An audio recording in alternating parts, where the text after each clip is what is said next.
Venezuela está no epicentro da Casa Branca. Seja através de Hugo Elpódio Carvajal, seja por meio de Joesley Batista. Donald Trump não tem um segundo de paz. Nós vamos entender melhor essa história com o nosso correspondente internacional, Ivan Kleber. Estamos falando do general de Chaves e do empresário que tinha a certeza de que nunca seria preso. A gente vai entender então tudo agora com o nosso queridíssimo Ivan Kleber, já está aqui conosco no telão. Ivan Kleber, boa tarde, seja muito bem-vindo ao Jornal da UES, segunda edição. Boa tarde, Reisiane, uma saudação especial a você e a toda a audiência do Jornal da Tarde, sempre uma alegria estar por aqui. Pois é, olha só, Reisiane, quem diria que colocaríamos Hugo Elpódio Carvajal e Joesley Batista na mesma notícia, não? Em contextos diferentes, obviamente. Nós tivemos aí, então, a notícia reportada pela agência de notícias, né, a Bloomberg, de que Joesley Batista esteve no dia 23 de novembro em Caracas para tentar persuadir Nicolás Maduro a deixar o poder e dar início a um processo de transição. Como as coisas estão agora, Geisiane, no quadro do momento, hoje, 4 de dezembro, passados aí então aproximadamente 10 dias da empreitada do Joesley Batista, ele não teve sucesso, afinal de contas, o Nicolás Maduro continua no poder lá na Venezuela, né? A não ser que ele tenha caído nos últimos 5 minutos. Então, a agência de notícias traz a Bloomberg, né, traz esse furo de reportagem, lembrando que esse voo, né, o avião ali, foi monitorado nos vários aplicativos aí que o pessoal usa para fazer essa monitoração, né, dos aviões, e aí, 10 dias depois, a gente descobre qual seria o motivo. Por enquanto, temos a Bloomberg cravando essa informação, nenhuma confirmação oficial, tanto do lado venezuelano, quanto do lado brasileiro, do lado americano. O fato é que, então, Joesley Batista tentou, de alguma maneira, persuadir Nicolás Maduro, né? É interessante ver um empresário tão envolvido na questão geopolítica da Venezuela. Obviamente que a principal pergunta aqui não é nem tanto se ele foi ali persuadir o Maduro ou não, mas se alguém pediu para ele ir lá e qual seria o motivo, né? Bom, agora, saindo do Joesley Batista, Geisiane, nós temos atualizações importantíssimas relacionadas a Hugo Elpódio Carvajal, que escreveu uma carta ao presidente americano Donald Trump. A carta foi escrita na terça-feira, dia 2, entregue ontem à tarde ao presidente americano Donald Trump. O jornal ABC de Madrid, da Espanha, confirma que o presidente Trump recebeu esta carta. Carta esta que foi publicada depois, e o que o Carvajal traz ali para a gente analisar? Bom, primeiro, ele se coloca como uma pessoa do alto comando do regime, do qual tanto Hugo Chávez quanto Nicolás Maduro confiavam nele, e ele explica, Geisiane, que esta Venezuela que nós conhecemos hoje, com essas redes de narcotráfico e tudo mais, são fruto do trabalho do regime cubano. Ele admite ali na carta que o regime cubano procurou Hugo Chávez no começo dos anos 2000 para instalar ali, então, esse regime da maneira que nós conhecemos hoje. Eu sei que pode ser um pouco difícil para as pessoas entenderem em um primeiro momento, mas se a carta de Hugo Elpódio Carvajal estiver correta, a Venezuela é um proxy de Cuba, ou seja, quem pilota a Venezuela é Cuba e não Caracas.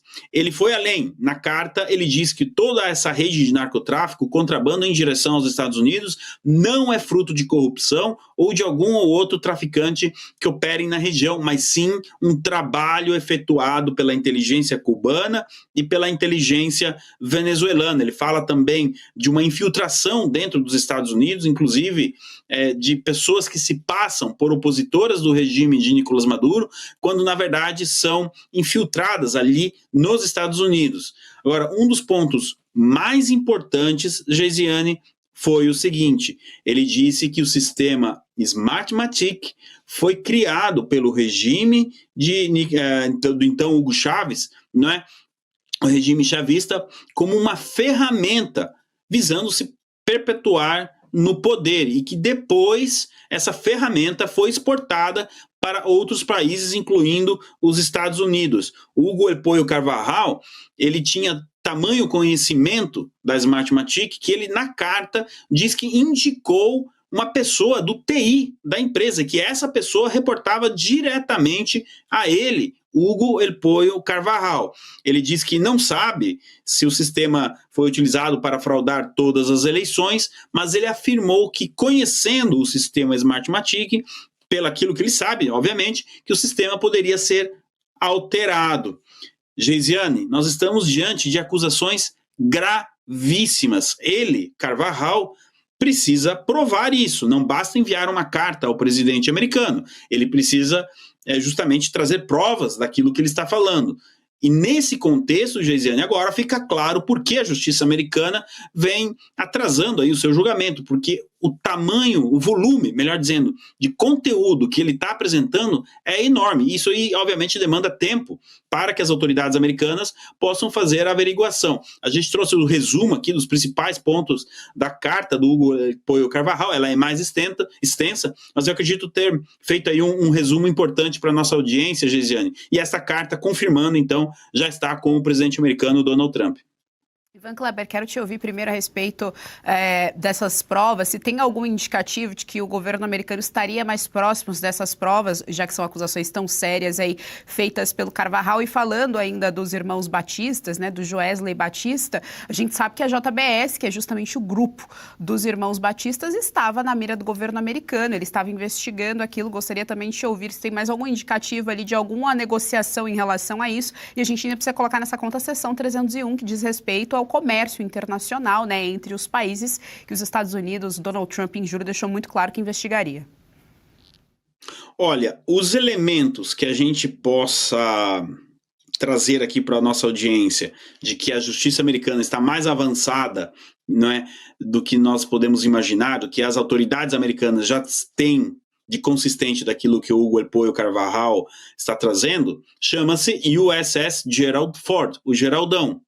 Muita gente acredita que toda essa operação que a gente está vendo no Caribe, ela é fruto justamente do material que o Hugo El Pollo Carvajal está entregando. Agora, Geisiane, eu estou trabalhando muito nessa pauta e eu descobri que, na verdade, o que está acontecendo lá nos Estados Unidos agora é uma verdadeira corrida para ver quem entrega mais no menor curto espaço de tempo, porque existem outras pessoas colaborando com as autoridades americanas sobre toda essa rede venezuelana.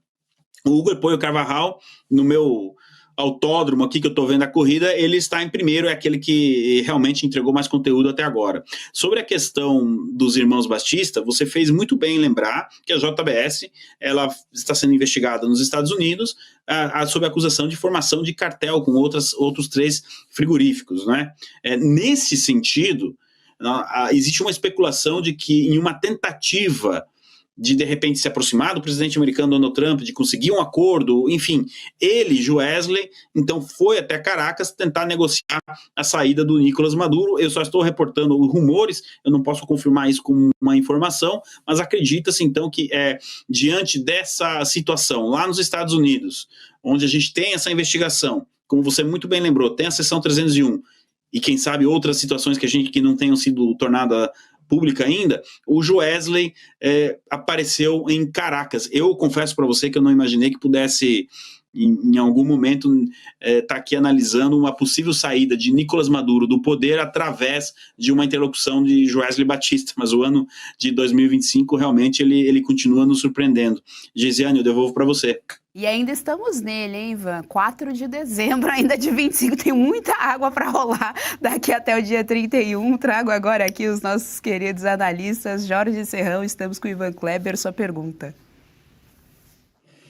Nosso Joesley parece ser um grande articulador político, né? Na época do Temer, ele conversava, ia ao palácio, né? Tem que manter isso, né? Ouviu do Temer essa velha regra, e agora ele, na eleição norte-americana, contribuiu a empresa dele para a posse do Donald Trump.